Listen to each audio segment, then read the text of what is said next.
Hello students, welcome to my channel. আশা করি তোমরা সকলে ভালো আছো। আজকে এই ভিডিওর মাধ্যমে আমরা পড়ব ক্লাস 8-এ কোষে দেখি 19 অর্থাৎ কোষে দেখি 19। এই অধ্যায়ের নাম হচ্ছে সমীকরণ গঠন এবং সমাধান। ঠিক আছে, এবং দাগ নম্বর হলো 11 দাগ, 12 দাগ, 13 দাগ এবং 14 দাগ। এই যে চারটে অঙ্ক লেখাঙ্ক তোমরা দেখতে পাচ্ছ, এই চারটে লেখাঙ্ক তোমরা এই ভিডিওর মাধ্যমে শিখতে পারবে। আগের যে অঙ্কগুলো আমি করিয়েছি, ঠিক আছে, পার্ট 1 পার্ট 2, এটা হচ্ছে 3 নম্বর পার্টে আমি করাচ্ছি। তো পার্ট 1 এবং পার্ট 2 যাদের দেখা হয়নি তারা এই ভিডিওর ডেসক্রিপশন বক্সে প্লে লিস্টের লিঙ্ক পেয়ে যাবে, সেখান থেকে তোমরা পার্ট 1 এবং পার্ট 2 দেখে নিতে পারো। ঠিক আছে, তাহলে শুরু করছি। দেখো 11 দাগের অঙ্ক থেকে কি বলছে। 11 দাগের অঙ্কটা আগে অঙ্কটা ভালো করে পড়তে হবে, বুঝতে পেরেছ? তো কি আছে বলছে, আমার বাবার বর্তমান বয়স আমার বর্তমান বয়সের 7 গুণ। আমার বাবার বর্তমান বয়স আমার বর্তমান বয়সের 7 গুণ। 10 বছর পরে বাবার বয়স আমার বয়সের 3 গুণ হবে। আমার ও বাবার বর্তমান বয়স লিখতে বলেছে। তাহলে এখানে বাবার বর্তমান বয়স আর আমার বর্তমান বয়সের 7 গুণ বলছে। তাহলে বর্তমান বয়সটা আমি ধরে নিই, আমার বর্তমান বয়স আমি এক্স ধরে নিই। তাহলে বাবার বর্তমান বয়স 7 গুণ মানে এক্স গুণিত 7। ঠিক আছে, তাহলে ধরি আমার বর্তমান বয়স, আমার বর্তমান বয়স, আমার বর্তমান বয়স তাহলে কত? এক্স বছর আমি ধরে নিচ্ছি, এক্স বছর, এক্স বছর ধরে নিলাম। তাহলে বাবার বর্তমান বয়স কি হবে? বাবার বর্তমান বয়স আমার বয়সের 7 গুণ বলেছে, তার মানে এক্স কে 7 দিয়ে গুণ করব, এত বছর। তার মানে এক্স কে 7 দিয়ে গুণ করলে কত হবে? 7x, এত বছর। এরপরে বলছে 10 বছর পরে বাবার বয়স আমার বয়সের 3 গুণ হবে। তাহলে 10 বছর পরে আমার বয়স কত হচ্ছে দেখে নি, আর বাবার বয়স কত হচ্ছে দেখে নি। তাহলে 10 বছর পরে আমার বয়স হবে, 10 বছর পরে আমার বয়স হবে, আমার বয়স হবে কত? X plus 10। কারণ এখন যা বয়স সেটাই তো বর্তমান বয়স, তার সঙ্গে যদি 10 বছর যোগ করি তার মানে 10 বছর পরের বয়স হবে এক্স প্লাস 10 বছর। আবার 10 বছর পরে আমার বাবার বয়স হবে, বাবার বয়স হবে। তাহলে কত হবে? বাবার বয়স এখন বয়স কত? 7x। তাহলে 10 বছর পরে 7x প্লাস 10 বছর, 7x প্লাস 10 বছর। দেখো এই যে বাবার বয়সটা বলছে আমার বয়সের 3 গুণ হবে, আমার বয়সের 3 গুণ হবে। তাহলে অতএব প্রশ্ন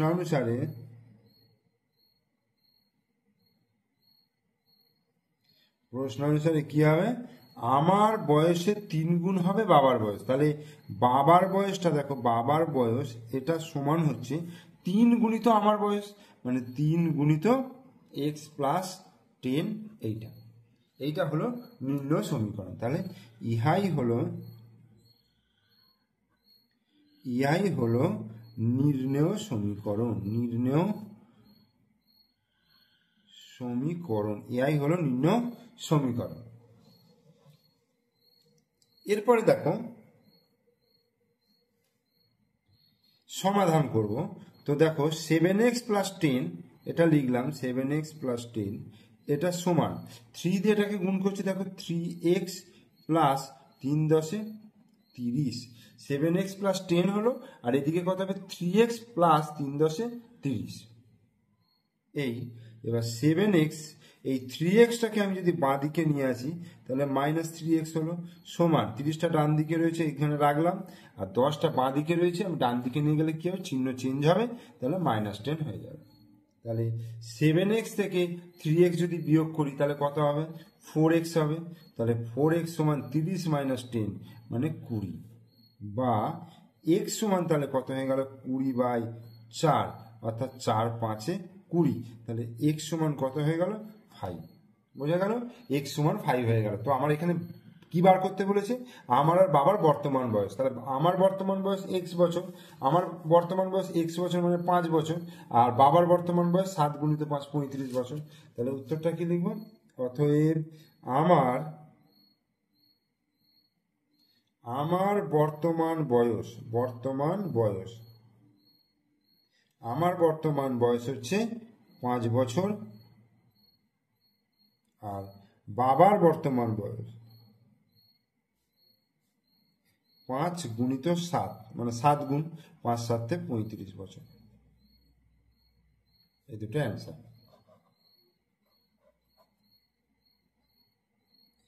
এরপর 12টা দেখো, বলছে আমার মামা 1000 টাকার একটি চেক ব্যাংক থেকে ভাঙালেন। আমার মামা 1000 টাকার একটি চেক ব্যাংক থেকে ভাঙালেন। তিনি কয়েকটি 5 টাকার নোট ও কয়েকটি 10 টাকার নোট পেলেন।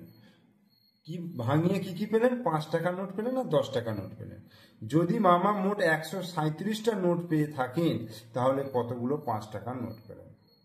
তাহলে মোট নোটের সংখ্যা কত বলে দিয়েছে? 137টা। তাহলে আমি 5 টাকার নোট যদি এক্সট্রা ধরি তাহলে 10 টাকার নোট কত হবে? 137 মাইনাস এক্স। তাহলে ধরি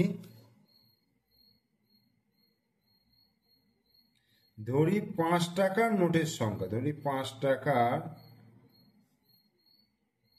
নোটের সংখ্যা, 5 টাকার নোটের সংখ্যা হচ্ছে এক্সটি, আর অতএব 10 টাকার নোটের সংখ্যা তাহলে কত হবে? 137। মোট নোটের সংখ্যা হচ্ছে 137, তাহলে 137 মাইনাস এক্স টি। ঠিক আছে, এবার মোট টাকার পরিমাণ কত বলেছে? 1000। ঠিক আছে, 5 টাকার নোটের সঙ্গে যদি এক্সটি হয় তাহলে এক্সটি 5 টাকায় মোট টাকার পরিমাণ কি লিখব? অতএব 5 টাকার নোট দিয়ে মোট টাকার পরিমাণ, 5 টাকার নোট দিয়ে মোট টাকার পরিমাণ তাহলে কত হচ্ছে? মোট টাকার পরিমাণ, দেখো এক্স খানা হচ্ছে নোট আছে 5 টাকার নোট, তাহলে মোট টাকা কত হবে? 5 গুণিত এক্স। ধরো তোমার কাছে 4টে 5 টাকা নোট আছে, তাহলে মোট কত টাকা হবে? 4 গুণিত 5 মানে 20 টাকা হবে। তাহলে এখানে এক্সট্রা যেহেতু নোট রয়েছে তাহলে 5 গুণিত এক্স হয়ে যাবে, 5 গুণিত এক্স সমান 5x টাকা। এটা হলো। আর 10 টাকার নোট যে আছে, 10 টাকার নোট দিয়ে মোট টাকার পরিমাণ তাহলে কি হবে? 10 দিয়ে এটাকে সংখ্যাটাকে গুণ হবে, তাহলে 10 গুণিত 137 মাইনাস এক্স টাকা। এবার এই দুটো যে 5 টাকার নোট আর 10 টাকার নোট মিলিয়ে মোট কত টাকা হচ্ছে? 1000 টাকা হচ্ছে। অতএব প্রশ্নানুসারে এই যে 5x প্লাস 10 গুণিত 137 মাইনাস এক্স, এইটা সমান হয়ে গেল 1000 টাকা। এইটাই হয়ে গেল নির্ণয় সমীকরণ। ইহাই নির্ণয় সমীকরণ। এবার এটাকে আমি সমাধান করব। দেখো 5x প্লাস 10 গুণিত 10 দিয়ে এটাকে গুণ হবে, 10 গুণিত 137কে যদি 10 দিয়ে গুণ করি তাহলে কত হবে? 1370 হবে। প্লাসে মাইনাসে কি হলো? মাইনাস হলো। 10 গুণিত এক্স কত হবে? 10 সমান 1 পিঠে 3 শূন্য 1000। এইবার 5x মাইনাস 10x সমান 1000, 1370টা ডান দিকে নিয়ে যাচ্ছে, মাইনাস 1370। তাহলে 5x মাইনাস 10x এটা হয়ে গেল মাইনাস 5x সমান 1000 মাইনাস 1370 হচ্ছে মাইনাস 370, মাইনাস মাইনাস কেটে গেল, বা x সমান হয়ে যাবে 370/5। 5 7 35, 36 7 20, 5 4 20। তাহলে x সমান কত হয়ে গেল?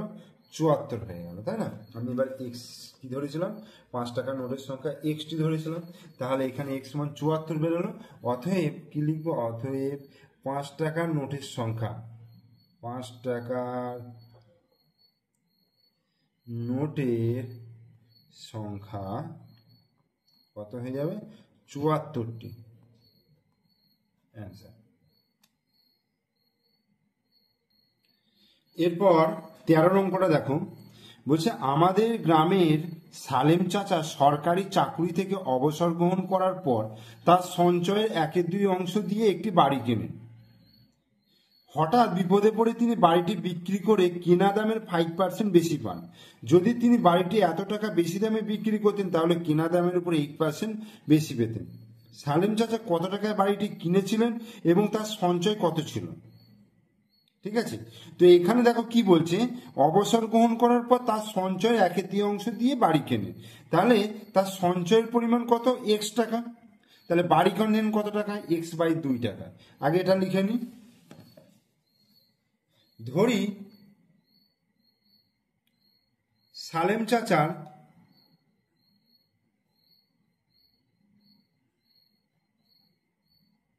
মোট সঞ্চয়ের পরিমাণ ছিল, মোট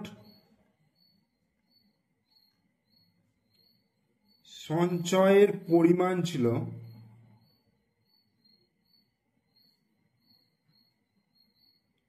এক্স টাকা।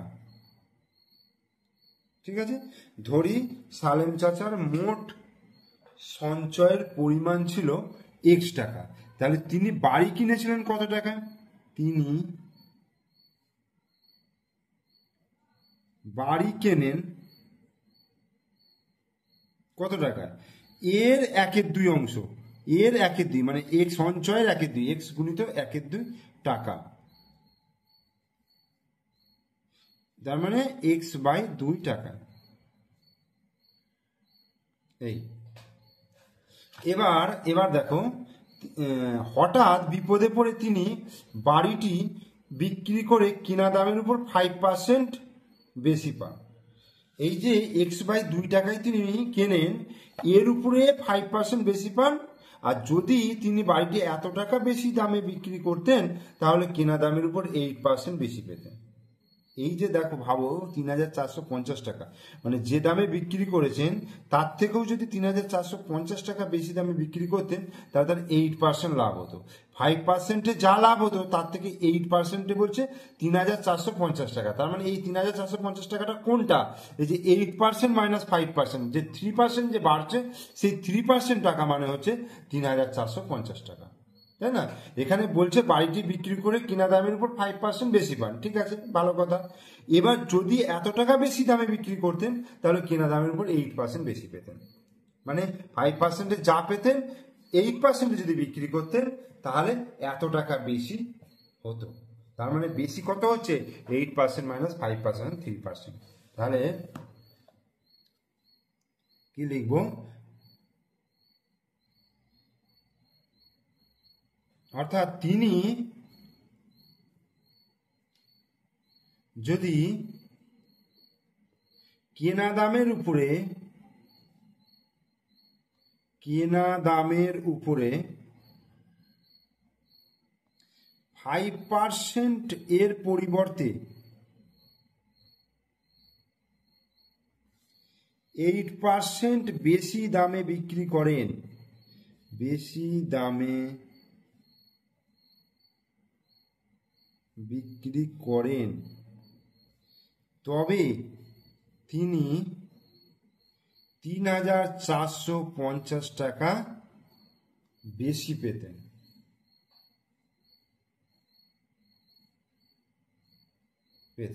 ঠিক আছে, তাহলে কেনা দামের উপর 5% সমান, কেনা দামের উপর 5% সমান, কেনা দাম কত, x/2, তাহলে x/2 গুণিত 5% এত টাকা। আর কেনা দামের ওপর 8% মানে হচ্ছে x/2 গুণিত 8% এত টাকা। তাহলে প্রশ্নানুসারে এইটা মাইনাস এইটা, মানে এই 8%-এর টাকাটা মাইনাস 5% টাকা সমান 3450। তাহলে প্রশ্নানুসারে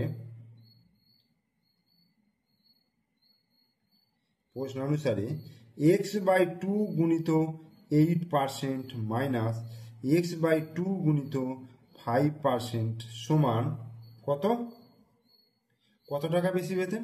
3450 টাকা বেশি পেতেন। x/2 গুণিত 8% মাইনাস x/2 গুণিত 5% সমান 3450 টাকা বেশি পেতেন। তাহলে ইহাই নির্ণয় সমীকরণ,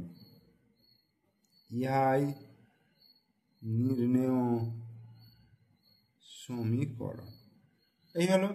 তাহলে এবার সমাধান করব। দেখো x/2 দুটোতেই রয়েছে, তাহলে x/2 যদি কমন নিই তাহলে 8% মাইনাস 5% সমান 3450, বা x/2 গুণিত 8% থেকে 5% মাইনাস হলে কত হবে?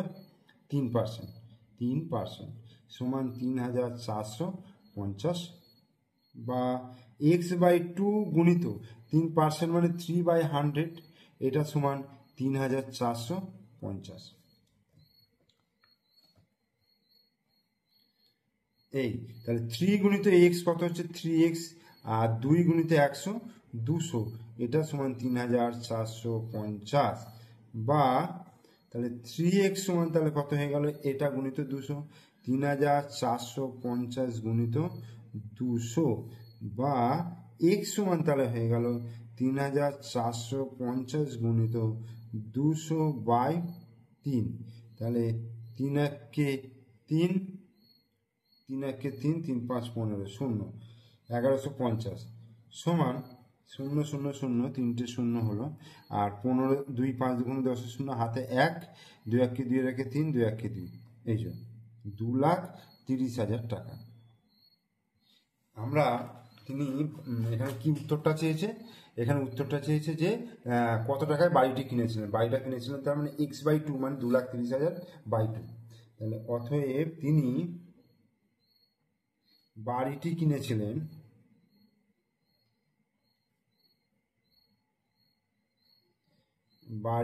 কিনেছিলেন কত টাকায়?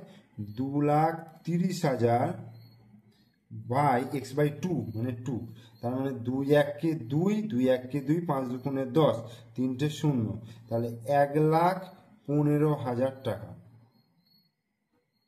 1,15,000 টাকা, এটা একটা অ্যান্সার হয়ে গেল। আর হচ্ছে তার সঞ্চয়ের পরিমাণ কত ছিল? তার সঞ্চয়ের পরিমাণ x টাকা ছিল, x ধরেছিলাম, তাহলে 2,30,000 টাকা। অতএব তার সঞ্চয়ের পরিমাণ 2,30,000 টাকা অ্যান্সার। এবার 14 দাগের অঙ্কটা দেখো, বলছে গোপালপুর গ্রামের আশ্রয় শিবিরে আশ্রয় প্রার্থীদের জন্য 20 দিনের খাবার মজুদ ছিল। কত দিনের খাবার মজুদ ছিল? 20 দিনের খাবার মজুদ ছিল।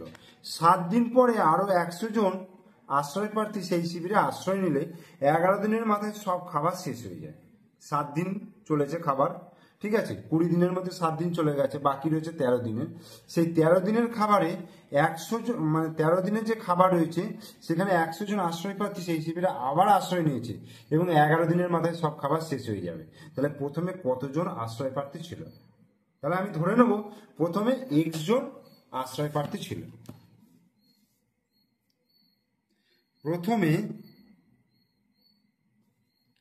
x জন আশ্রয় প্রার্থী ছিল, ঠিক আছে।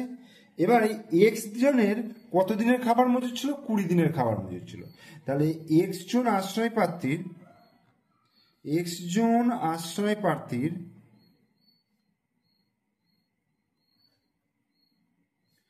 20 দিনের খাবার মজুদ ছিল। 20 দিনের খাবার মজুদ ছিল। ওকে, x জন আশ্রয় প্রার্থী 20 দিনের খাবার মজুদ ছিল। এবার বলছে 7 দিন পরে আরো 100 জন, তাহলে 7 দিনে চলে যাবার পর 7 দিন খাবার পরে বা 7 দিন পরে 7 দিন পরে 7 দিন যাবার পরে, ঠিক আছে, 7 দিন যাবার পরে মোট খাবার মজুদ আছে, মোট খাবার মজুদ আছে কত দিনের? তাহলে 20 - 7 সমান 13 দিনের। তাহলে আর 13 দিনের খাবার মজুদ আছে, ঠিক আছে। 13 x জন আশ্রয় প্রার্থী 13 দিনের খাবার মজুদ আছে, ঠিক আছে। কিন্তু বলছে ওই 7 দিন পরে আরো 100 জন আশ্রয় প্রার্থী আশ্রয় নিচ্ছে। তাহলে আগে ছিল x জন, তাহলে এখন 7 দিন পরে আশ্রয় প্রার্থীর সংখ্যা, 7 দিন পরে আশ্রয় প্রার্থীর সংখ্যা, আশ্রয় প্রার্থীর সংখ্যা কত? আগে ছিল x জন আর এখন আরো 100 জন যোগ হলো, তাহলে x প্লাস 100 জন। এই x প্লাস 100 জনে এই যে 13 দিনের যে খাবারটা সেটা বলছে 11 দিনে শেষ করবে। বোঝা গেল? এই x প্লাস 100 জন, 100 জন কি বলছে? x জনের এত, দেখো x প্লাস 100 জন, x জনের 13 দিনের খাবার কত দিনে শেষ করবে? 11 দিনে, 11 দিনে শেষ করবে, অর্থাৎ শর্তানুযায়ী কি বলছে? শর্তানুযায়ী এটা লিখবো কি, যে x জনের 13 দিনের খাবার, 13 দিনের খাবার যতটা লাগবে এটা সমান x প্লাস 100 জনের 11 দিনের খাবার, 11 দিনের খাবার। ওকে, অর্থাৎ x জনের 13 দিনের খাবার মানে x গুণিত 13, এর x জনের 13 দিনের খাবার মানে x গুণিত 13, আর এখানে দেখো x প্লাস 100 জনের 11 দিনের খাবার মানে গুণিত 11। ইহাই নির্ণয় সমীকরণ, নির্ণয় সমীকরণ। তাহলে এবার এটাকে সমাধান করি। 13 গুণিত x মানে 13x হলো সমান 11 দিয়ে এটাকে গুণ করলে 11x প্লাস 11 গুণিত 100 তাহলে 1100 হলো, 11 গুণিত 100 1100। তাহলে এই 13x, 11xটাকে এদিকে নিলাম, মাইনাস 11x সমান 1100, এই বা 13x থেকে 11x বিয়োগ করলে 2x হলো, তাহলে 2x সমান 1100 বা x সমান হয়ে গেল 1100/2, 2 দিয়ে কাটলে 5 দুগুণে 10, 5 দুগুণে 10 0, অর্থাৎ x সমান হয়ে গেল 550। তাহলে কি হলো? প্রথমে x জন আশ্রয় প্রার্থী ছিল, তার মানে প্রথমে 550 জন আশ্রয় প্রার্থী ছিল, এটা অ্যান্সার হয়ে গেল। তাহলে আমি এখানে তোমাদেরকে 11 থেকে 14 পর্যন্ত করালাম। তোমরা ভিডিওটা ভালো করে দেখো, ভিডিও ভালো লাগলে লাইক করো, কমেন্টস করো এবং শেয়ার করো। আর আমার চ্যানেলে নতুন দর্শক হলে অবশ্যই চ্যানেলটিকে সাবস্ক্রাইব করে দিও, পাশে থাকা বেল আইকন প্রেস করে দিও।